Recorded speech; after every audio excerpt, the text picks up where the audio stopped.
Le Maroc se positionne de plus en plus comme un carrefour entre l'Afrique et l'Europe. Quel rôle culturel peut jouer le Maroc dans cette ambition géopolitique traversée parfois par des conflits et des récits identitaires? ce, ce- Justement, ce pluralisme nous permet justement de pouvoir s'ouvrir et discuter avec plusieurs cultures.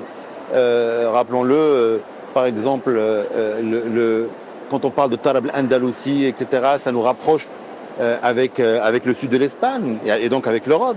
Et quand on parle de Gnawa, ça nous rapproche tout simplement du sud du Maroc, ça veut dire la Mauritanie, du Sénégal, du Mali, du Niger. Donc oui, ce pluralisme-là est une force aujourd'hui, ce pluralisme culturel, c'est une force aujourd'hui à la disposition du Maroc pour, encore une fois, permettre à tout à chacun d'exister et d'essayer aussi de nous rapprocher des différentes nations, pays qui, qu'on le veuille ou non, nous avons un bout d'histoire commune avec tout à chacun. Ce qui est normal.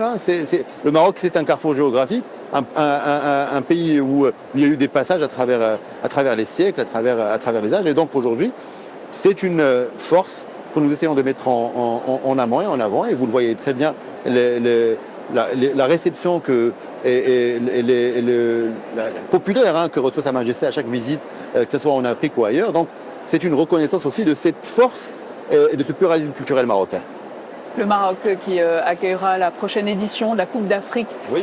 des Nations, la dernière organisée par la Côte d'Ivoire, a été saluée comme l'une des meilleures de l'histoire. Comment comptez-vous rivaliser, voire surpasser cette édition ivoirienne qui a marqué les esprits? En mettant justement en avant ce pluralisme culturel pour démontrer encore une fois que le Maroc, c'est l'Afrique, que le Maroc a une histoire avec tous les pays africains, à des étapes différentes de l'histoire.